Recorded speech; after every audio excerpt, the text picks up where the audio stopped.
እኛም ከእግዚአብሔር ልጅነት የተሰጠንበት ዕለት ነው። የምንማማርበት የትምህርታችን ርዕስ የሚሆነው የሐዋርያት ሥራ ምዕራፍ 2 ከቁጥር 1 ጀምሮ ያለውን ቃል መነሻ በማድረግ ነው። ቃሉን ከኔ ጋር አብረን እንላለን።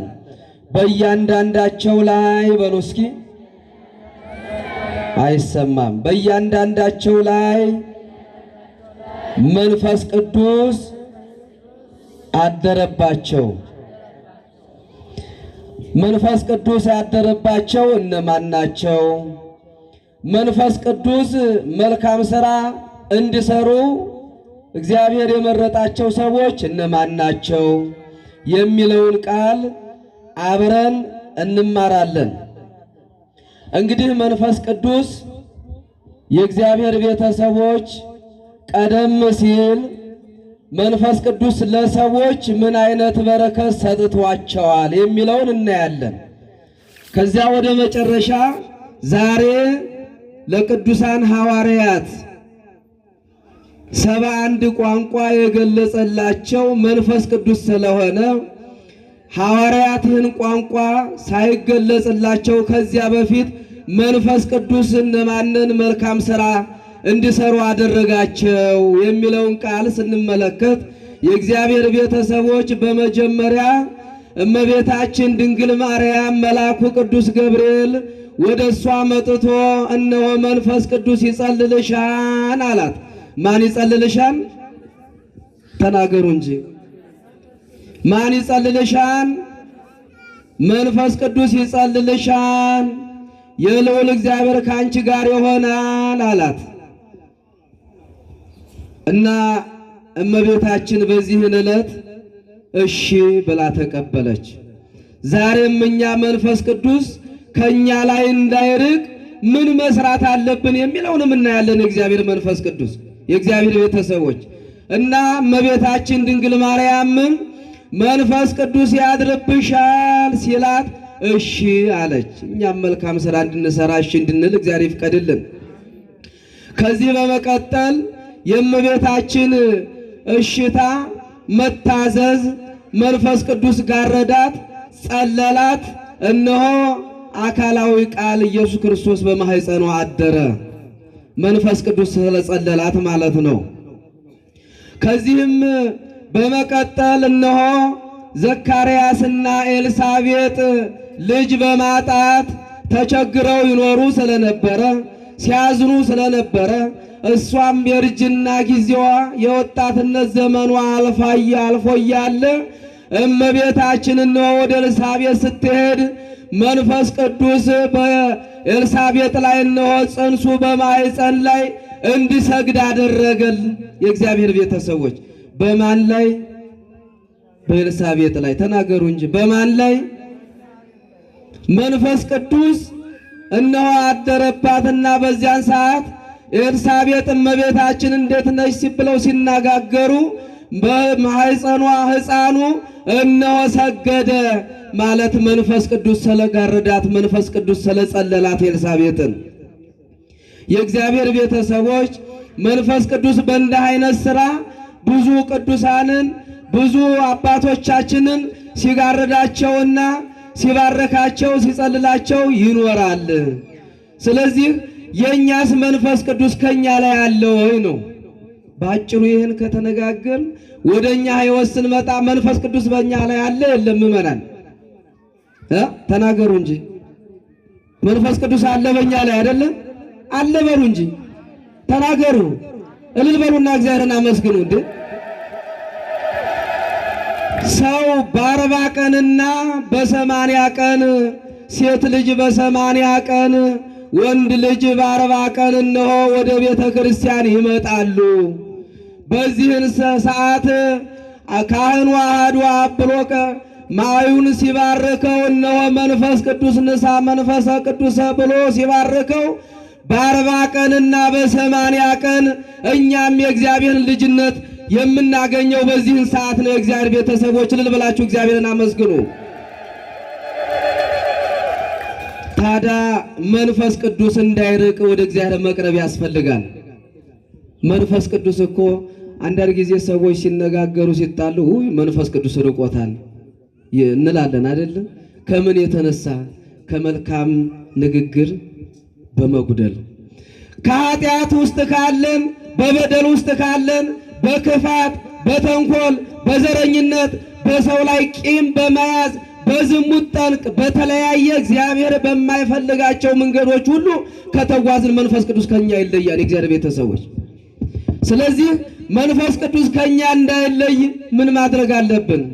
ወደ እግዚአብሔር መቅረብ ነው። ሰው ሆኖ የማይሳሳት የለም። የእግዚአብሔር ቤተሰቦች፣ ሰው ሆኖ የማይበድል የለም። ሰው ሆኖ ኃጢአት የማይሰራ የለም። ሆኖም ግን በመጨረሻ ሰዓት እግዚአብሔርን ይቅር በለኝ ብለን ወደ እግዚአብሔር ስንቀርብ መንፈስ ቅዱስ ያጽናናናል፣ መንፈስ ቅዱስ ይባርከናል። መንፈስ ቅዱስ ከኛ አይለይም።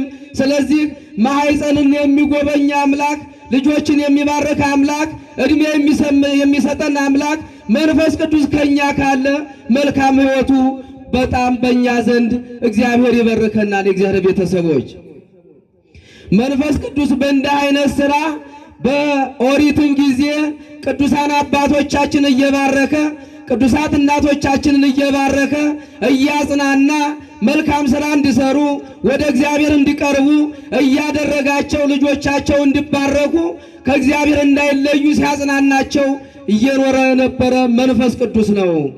ታዲያ የእግዚአብሔር ቤተሰቦች አዳም ባጠፋው ጥፋት ወደዚህ ዓለም መድኃኔዓለም መጣ። እነሆ 12 ሐዋርያትን መረጠ። ስንት ሐዋርያት መረጠ? ተናገሩ እንጂ ልብ በሉ። ወደዚህ ምድር መጥቶ ሲመላለስ አዳም በድሎ ወደ ነበረው ክብር ለመመለስ መድኃኔዓለም ኢየሱስ ክርስቶስ ሥራ ሲጀምር ታዲያ ምን አደረገ? ሐዋርያትን አንዱን በዛፍ ስር አንዱን ከቀረጥ ሰብሳቢነት ከተለያየ መልክ እነሆ ተከተሉኝ አላቸው። ምን አላቸው? የእግዚአብሔር ቤተሰቦች ዛሬ በዚህ ዕለት እኮ የመጣችሁ እግዚአብሔርን ፈልጋችሁ ነው። እግዚአብሔርን እኮ ተማጽናችሁ ነው። ትክክል ነውና ኋላ በዚህን ሰዓት እኮ መጥተን የምንመጸነው ከእግዚአብሔር ጋር የምንሆነው እነሆ ነገ በመንግሥተ ሰማያት እግዚአብሔር ነጫጭ እንደለበሳችሁ በክብሩ እንዳቆመን እኮ ነው። እግዚአብሔር ቤተሰቦች መጠራታችን አይቀርም። ልብ በሉ። ሰው በምድር ሕያው ሆኖ አይኖርም። እግዚአብሔር እስከፈቀደለት ጊዜ ነው። ታዲያ ከዚያ በፊት ምን መስራት አለብን? መልካም ሥራ መስራት አለብን። ከእግዚአብሔር ጋር ላለመለየት የጽድቅ ሥራ መስራት አለብን። መንፈስ ቅዱስ እንዲያጽናናን፣ መንፈስ ቅዱስ እንዲባርከን ማለት ነው። ታዲያ ሐዋርያት 12ቱን ሐዋርያት መረጠና ተከተሉኝ አላቸው። ዛሬ አሁን ተከተሉን ብንል እንከተላለን እንደ ከራሴ ጭምር ማለት ነው። እግዚአብሔር ይጠብቀን እንጂ። በዚህን ሰዓት ሐዋርያት እሺ ብለው ታዘዙና ታዲያ አንድ ጥያቄ እነሱም ጠየቃቸው። ልጆቻቸውን ጥለው ትዳራቸውን ጥለው ከሚሰሩበት ሥራ ጥለው ነው የተከተሉት። ዋጋችን ምንድነው ታዲያ ጌታ አሉት። ምንድን ብለው ጠየቁት? ዋጋችን ምንድነው? ምዕመናን፣ የኛ ዛሬ ዋጋችንን ታውቁታላችሁ? እናውቀዋለን።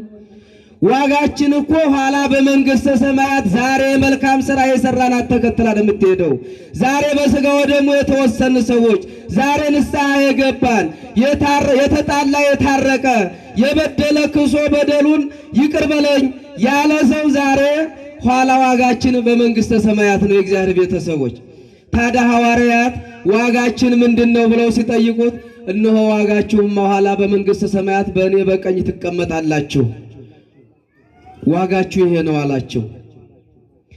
ታዲያ አምላካችን መድኃኒታችን ኢየሱስ ክርስቶስ በቀራንዮ አደባባይ ያ ሁሉ ግርፋት፣ ያ ሁሉ ስቃይ፣ ያ ሁሉ ፈተና አሳለፈና በአጭሩ ሙስና መቃብርን ድል አድርጎ ተነሳ። እልል ብላችሁ እግዚአብሔርን አመስግኑት። የእግዚአብሔር ቤተሰቦች ከተነሳ በኋላ ሌሎችንም መነሳቱን እነ ማርያም መግደላዊት ሌሎችም ቅዱሳን የተወጋውን ጎኑን ቶማስ ሌሎችም እያዩት ሥራ እየሰራ ቆየና እነሆ እርገት በደረሰ ሰዓት ወደ ሰማይ አረገ። አሁንም ሐዋርያት እንደዚህ ቁጭ ብላችሁ የእግዚአብሔርን ቃል እንደምትሰሙት ሁሉ ተሰብስበው እያለ እየባረካቸው አረገና አይ ቆዩ አሁንም የምልክላችሁ አጽናኝ አለ። ምን የምልክላችሁ አለ? አጽናኝ። ሰው እኮ ሲጽናና መልካም ነው። መጽናናት ሰው ይከፋዋል። በከፋው ጊዜ ሰብሰብ ብሎ ማጽናናት፣ ሐሳቡን ችግሩን መካፈል መልካም ነው። የእግዚአብሔር ቤተሰቦች እና የሚያጽናና መንፈስ ቅዱስ እስክልክላችሁ በኢየሩሳሌም ቆዩ ጠብቁ አላቸው። ለምንድነው ዋጋችን በየት ነው ምንድነው ዋጋችን ብለው ሲጠይቁት ኋላ በእኔ በቀኝ በ12 ሐዋርያት ነገር ትፈርዳላችሁ አሁንም አልለያችሁም ብሏቸዋልና በኢየሩሳሌም ተሰብስበው ሐዋርያት ሲጠባበቁ እነሆ በ50ኛው ቀን በስንተኛው ቀን ዛሬ ከትንሣኤ ጀምረን ስንቆጥር 50 ቀን ነው። 50 ቀን በላን ጠጣን እግዚኦ። ከዚህ በኋላ ያለውን እስኪ እንጹም። የሥጋ ጉዳይ ሁልጊዜ የሥጋ ነው በቃ። የነፍስ ሥራ ግን እስኪ ከነገ ጀምሮ ጾም አለና እንድንጾም በረከት እንድናገኝ የእግዚአብሔር መንፈስ ቅዱስ እንዳጽናናን። ታዲያ ክርስቶስ ከተነሳ ከዛሬ 50ኛ ቀን ሆኖት እያለ እነሆ ቦግ ቦግ የሚል ከሰማይ መጣ። ምን የሚል ቦግ ቦግ ታውቃላችሁ? ቦግ ቦግ ወይም ብልጭ ብልጭ የሚል መጣና በሐዋርያት ተሰብስበው በኢየሩሳሌም እያሉ በሁሉም ላይ መንፈስ ቅዱስ አደረባቸው። ልብላችሁ እግዚአብሔርን አመስግኑ። የእግዚአብሔር ቤተሰቦች ዋጋችን ምንድነው ብለው ነበረ። መታደል ይሄ ነው፣ መመረጥ ይሄ ነው። ዛሬ እኛም ተመርጠናል። ምክንያቱም ብዙዎች እኮ ቤት ቁጭ ብለው ማታ ሰዓት አልፎባቸው ተኝተው ልነሳ ያለ ስቃይ ያለ ፈተና፣ እናንተ ግን ተሰብስባችሁ ቅዱስ የሆነውን ቃል ለመስማት በአውደ ምሕረት ተሰብስባችኋልና እነሆ መንፈስ ቅዱስ ሁላችንንም እየባረከን ነውና ልብላችሁ እግዚአብሔርን አመስግኑ። የእግዚአብሔር ቤተሰቦች ታዲያ በእያንዳንዳቸው ላይ መንፈስ ቅዱስ ቦግ ቦግ ብሎ አደረባቸው፣ ባረካቸው፣ አጽናናቸው። እንግዲህ ከዚህ በኋላ ያለውን ደግሞ ምን መንፈስ ቅዱስ ካደረባቸው በኋላ ምን ሰሩ? ምን ተገለጠላቸው? እነሆ በእያንዳንዳቸው ላይ መንፈስ ቅዱስ አደረባቸው፣ በእያንዳንዳቸው ቋንቋ ተገለጠላቸው ይላል። ምን ተገለጠላቸው? ምን ተገለጠላቸው? አዎ ዛሬ ጊዜው ይታወቃል። ስለዚህ በሉ በዓለም ዙሩና ለማስተማር እንድመቻቸው፣ ለማሳመን እንድመቻቸው፣ ወደ እግዚአብሔር ቤት እንዲያቀርቧቸው ክርስቲያኖችን ለማድረግ ቋንቋ ተገለጠላቸው። መንፈስ ቅዱስ ምን ይገልጣል? ተናገሩ እንጂ ምን ይገልጣል? ቋንቋ ይገልጣል። መንፈስ ቅዱስ እኮ ማኅፀንን ይባርካንና ልጅክን ይባርካን የእግዚአብሔር ቤተሰቦች። ስለዚህ እኛ በሕፃንነታችን ጀምሮ ተባርከን ስናድርግ በ40 ቀን በ80 ቀን መንፈስ ቅዱስ አድሮብን እስከ ዕለተ ሞታችን ድረስ ሲባርከን ይኖራል። ታዲያ ከቤተ መቅደስ ሳንለይ ነውና ሐዋርያት ደጅ ጠኑ፣ ባረካቸው፣ ሲጠባበቁ ቆዩ። እነሆ በ50ኛው ቀን መንፈስ ቅዱስ ወረደና ለእያንዳንዳቸው 71 ቋንቋ ተገለጠላቸው። ልበላችሁ እግዚአብሔርን አመስግኑት። የተገለጠላቸው ቋንቋ መጽሐፍ ቅዱስ ላይ አለ። መጀመሪያ ላይ እንደገለጽኩት ማለት ነው። በእያንዳንዳቸው ላይ መንፈስ ቅዱስ ሞላባቸው፣ መንፈስም ይናገሩ ዘንድ እንደሰጣቸው በሌላ ልሳኖች ይናገሩ ጀመር። በምን ይናገሩ ጀመር? ልሳን ማለት ቋንቋ ነው። በምን ይናገሩ ጀመር? እነማን ናቸው የሚናገሩት? ሐዋርያት። በየት ነበሩ ጠብቆ የተባሉት? በኢየሩሳሌም። በ50ኛው ቀን መንፈስ ቅዱስ እስክልክላቸው ጠብቁ ብሏቸው ስለነበረ መንፈስ ቅዱስ ከሞላባቸው በኋላ በእያንዳንዳቸው ልሳኖች ይናገሩ ነበረ ይላል። የእግዚአብሔር ቤተሰቦች አንድ ሁለቱን ቋንቋ መጽሐፍ ቅዱስ ላይ ያለውን ልናገር። ዛሬ ቋንቋ መግባቢያ እኮ ነው፣ ግን በዘመናችን ምን እንደሆነ ራሳችሁ ታውቁታላችሁ። ስለዚህ በእያንዳንዳቸው ልሳኖች ይናገሩ ጀመር ይልና ተደንቀውም እንዲህ አሉ፣ እነሆ እነዚህ የሚናገሩት ቋንቋዎችን እንዴት እንሰማለን አሉ። ማናቸው እንደዚህ ያሉት? ሲናገሩ ቋንቋውን ልብ በሉ። ብዙ ሕዝብ ነበረ፣ ከኢየሩሳሌም የመጡ ከአይሁድም የመጡ ከተለያዩ አህጉራት ተሰብስበው ሲናገሩ ምን እንሰማለን? እናንተ ምን አይነት ቋንቋ ነው? እነዚህ ሰዎች የዚህ ሀገር ሰዎችም አይደሉም፣ ግን ቋንቋችንን ይናገራሉ። ምን ማለት ነው? ከየት መጣ? እያሉ ራሳቸው ይህን ይነጋገሩ ነበረ፣ ተሰብስበው የነበሩት ክርስቲያኖች እና የሚናገሩት ሐዋርያት ናቸው። ይህ ቋንቋ ደግሞ የተለያየ ቋንቋ ነበር። አንደኛው የጴርቴና የሜድ የሜላጤም ሰዎች በሁለት ወንዝም መካከል በይሁዳም በቀጰዶቅያም በጳንጦስም በእስያም በፍልግያም በተለያየ ቋንቋ ይናገሩ ነበር። እነዚህ ሰዎች ከተለያየ ተሰብስበው ነበረና ሲናገሩ ታዲያ ምን አሉ? እነዚህ ሰዎች ግራ ሲገባቸው ሐዋርያትን እንዴ ወይን ጠጥተው ነው ሰክረው ነው አሉ። እንዴ ሰክረው ነው? ደኮ ሰው የሚለው አያጣም። ሰው ቋንቋ ሲናገር በርታ ጠንክር ይላል እንጂ ለምን ቋንቋ ተናገረ ብሎ አንድ ሰው እንደዚያ ማለት ሰክረው ነው ብለው ሲናገሩ ከ12 ሐዋርያት መካከል ቅዱስ ጴጥሮስ እነሆ ስሙኝ፣ ከተለያየ አህጉር የመጣችሁ ክርስቲያኖች አንድ ጊዜ ስሙኝ አለ። ምን አላቸው? አንድ ጊዜ ስሙኝ አላቸው ቅዱስ ጴጥሮስ። እነሆ ሰው እንኳ ቢሰክር ከሰዓት ሊሆን ይችላል፣ ከ6 ሰዓት በኋላ ሊሆን ይችላል። እነሆ ጠዋት ነው፣ ከጠዋቱ 3 ሰዓት ነው፣ በዚህን ጊዜ የሚሰክር የለም አላቸው። ቅዱስ ጴጥሮስ መልስ እየሰጣቸው ማለት ነው። እነሱ ግን ጠጥተው ሰክረው ነው እያሉ ብዙ ያጉረመርሙ ነበረ።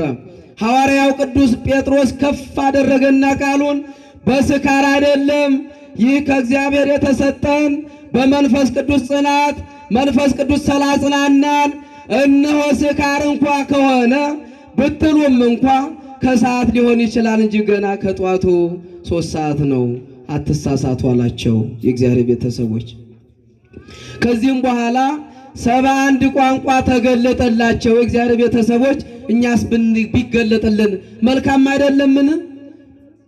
እንዴ እኔ በኦሮምኛ ብናገር፣ በትግርኛ ብናገር፣ በሲዳምኛ ብናገር፣ በተለያየ ቋንቋ ብናገር እኮ መልካም እኮ ነው። ባሉበት ቦታ በዚህ ቋንቋ እኮ ሰው መግባቢያ፣ መነጋገሪያ፣ አንድነት መሸመቻ፣ አንድነት ጋር መነጋገሪያ፣ መልካምን የሚናገር ፍቅርን የሚስብ በተግባብቶ ከእግዚአብሔር ጋር ሰው በሚገባው ቋንቋ መነጋገር፣ ትምህርት መስጠት፣ ማስተማር ሌላ ሳይሆን መልካም ለሆነ ነገር ሰው ቋንቋ ቢማር እኮ መልካም ነው። የእግዚአብሔር ቤተሰቦች ሐዋርያት እያንዳንዳቸው ቅዱስ ጴጥሮስ የሮም ሰው ነው። አንዱ የተለያየ ሀገር ሰው ነው። አንዱ ከህንድ ነው። እንግዲህ የህንድና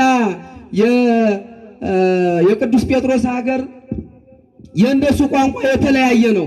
ታዲያ ከእስያ ያለው ህንድ ሂዶ ቋንቋ ቢናገር ምን ችግር አለው? ችግር አለው? እንደምመና እንዴ ቋንቋ ይህን ሁሉ ተሰጣቸው።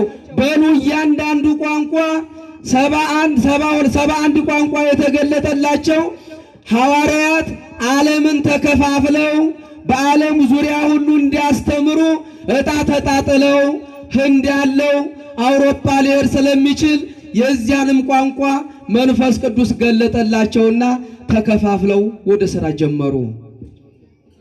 ይህ ነው የመንፈስ ቅዱስ ሥራ።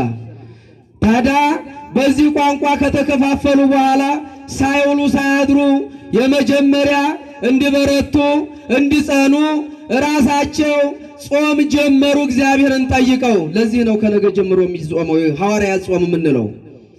መንፈስ ቅዱስን ከተቀበሉ በኋላ ከተጽናኑ በኋላ አንድነታቸው ከጠነከረ በኋላ ይፈሩ የነበሩት ጠንካሮች እንደሆኑ ለሚመጣባቸው ፈተና ሁሉ መንፈስ ቅዱስ ከበነሱ ላይ ስላለ እንዲቋቋሙ እንዲበረቱ መንፈስ ቅዱስ ካደረባቸው በኋላ ወደ ተለያየ አህጉር ተለያዩ ሄዱ፣ ታዘዙ።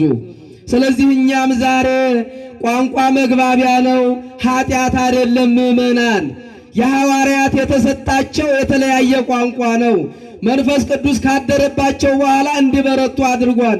ዛሬ እኛም መንፈስ ቅዱስ በእኛ ላይ እንዲያድር መበርታት አለብን ምእመናን፣ መጠንከር አለብን ምእመናን። ከነገ ጀምረን የእግዚአብሔርን መንፈስ ቅዱስ ዛሬ የተሰጠን ትምህርት በሁላችንም ላይ አድሮ በጾም መበርታት አለብን። ወደ ቤተ ክርስቲያን መቅረብ አለብን። ንስሐ መግባት አለብን። መንፈስ ቅዱስ እንዳበረታን መንፈስ ቅዱስ በልጅነታችን የተሰጠን ዛሬም አለ። የሚወሰድብን በኃጢአት በክፋት ቅድም እንደተገለጠው መንፈስ ቅዱስ ሐዋርያት እስከ መጨረሻ ድረስ ጸንተው በርቱ ተብለው በታዘዙት መሰረት በዛሬው ዕለት እነሆ መንፈስ ቅዱስ አጽናኝ ልክላችኋለሁ ብሎ እንደተናገረ ሁሉ መንፈስ ቅዱስ በቅዱሳን ሐዋርያት ላይ አድሮ 71 ቋንቋ ተገልጦላቸዋል። የእግዚአብሔር ቤተሰቦች መንፈስ ቅዱስ ቤተ ክርስቲያን እኮ ስትመሰረት አባቶቻችን ጳጳሳት ሲባረኩ እኮ በመንፈስ ቅዱስ ምሳሌ ነው የምትጸናው ቤተ ክርስቲያን። ቤተ ክርስቲያኗ የምትጸናው በመንፈስ ቅዱስ ነው። መንፈስ ቅዱስ አጽናኝ ስለሆነ፣ መንፈስ ቅዱስ ሕይወት ስለሆነ፣ ስለዚህ እኛም እንዳይወሰድብን በክፋት በኃጢአት ውስጥ ሆነን የእግዚአብሔር ልጅነት እንዳናጣ ከእግዚአብሔር እንዳንወጣ መንፈስ ቅዱስ እንዳይለየን ንስሐ በመግባት የጽድቅ ሥራ በመስራት ከእግዚአብሔር ቤት እንዳንወጣ አምላከ ቅዱሳን እግዚአብሔር ይርዳን።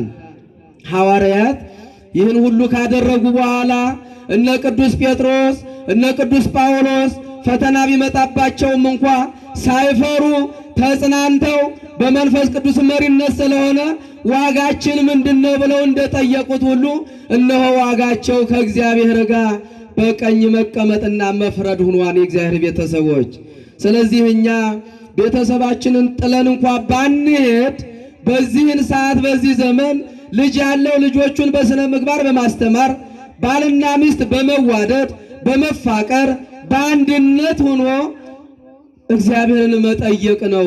ያ ከሆነ ልጆች ይባረካል። ልጅን የሚባርክ እግዚአብሔር ነው። በሕፃንነት የተሰጣቸው መንፈስ ቅዱስ ከመጨረሻ አጽንተው እንዲኖሩ ከእግዚአብሔር ጋር አንድነታቸው እንዲጸራ መንፈስ ቅዱስ ይህን ሁሉ ሥራ ይሰራል። የእግዚአብሔር መንፈስ ቅዱስ እንግዲህ ሁላችንንም እንዳጸናን አምላካችን እግዚአብሔር ይርዳን። ዛሬ መንፈስ ቅዱስ በዓለ ሃምሳ የመጨረሻው ዕለትና ቀን ነው። እግዚአብሔር ቤተሰቦች በመንፈስ ቅዱስ ተባርከን በመንፈስ ቅዱስ ተጽናንተን ርስተ መንግሥተ ሰማያትን እንድንወርስ እግዚአብሔር ይርዳን። የሚገርማችሁ የመንፈስ ቅዱስ ሥራ መላ መንፈስ ቅዱስ ላይ ለተክለ ሃይማኖት ጻድቁ አባታችን ተክለ ሃይማኖት ከተወለደ እኮ በሦስተኛው ቀን አሃዱ አብ ቅዱስ አሃዱ ወልድ ቅዱስ አሃዱ ውእቱ መንፈስ ቅዱስ ብሎ በሦስት ቀን የሚናገር ሕፃን አለ በዘመናችን አለ እንዴ?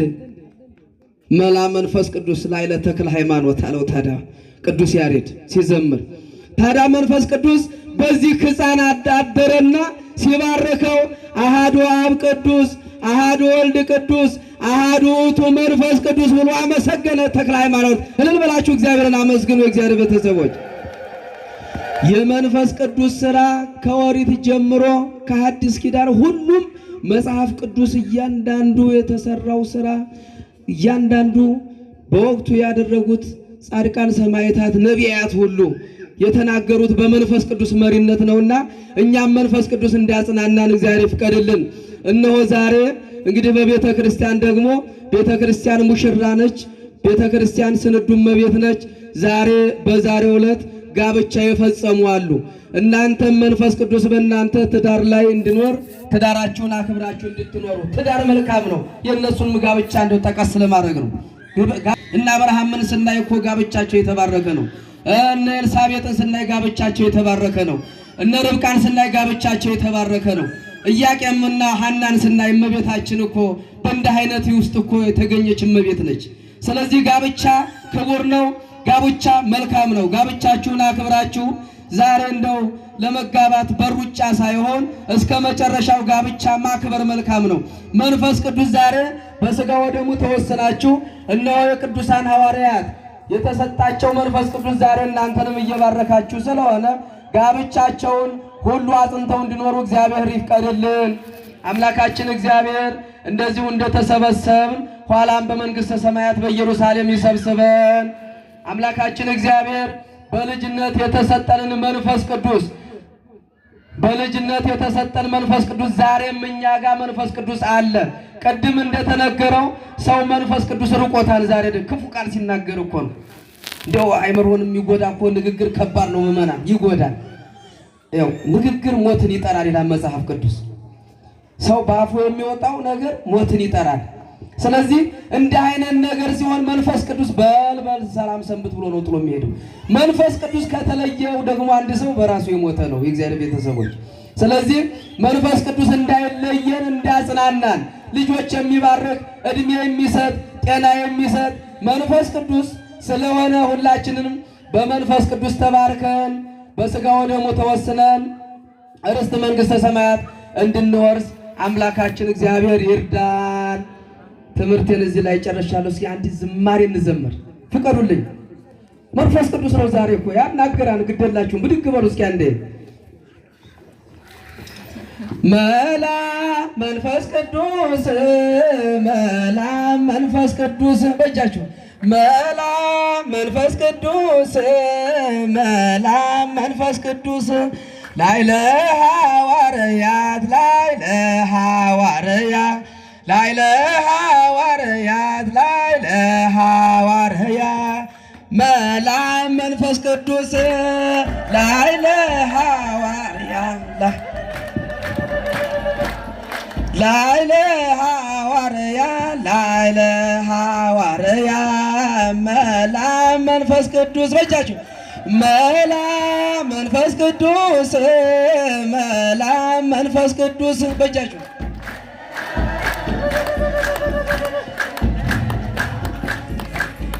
ላይለ ሐዋርያት ላይለ ሐዋርያት ላይለ ሐዋርያት ላይለ ሐዋርያት መላ መንፈስ ቅዱስ ላይለ ሐዋርያት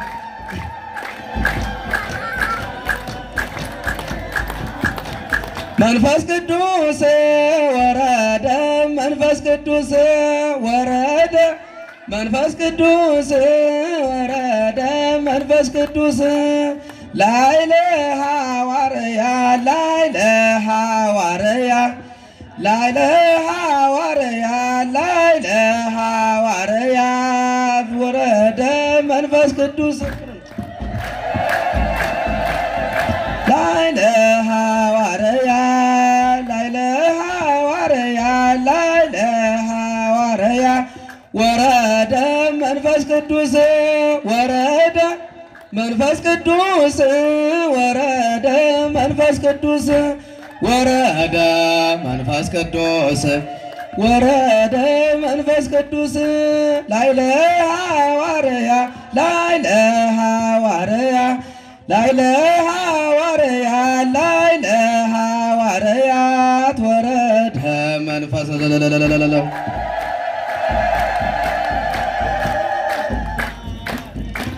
ላይለ ሐዋርያት ላይለ ሐዋርያት ወረደ መንፈስ ቅዱስ። ክብር ይስጥልን። ወስብሐት ለእግዚአብሔር።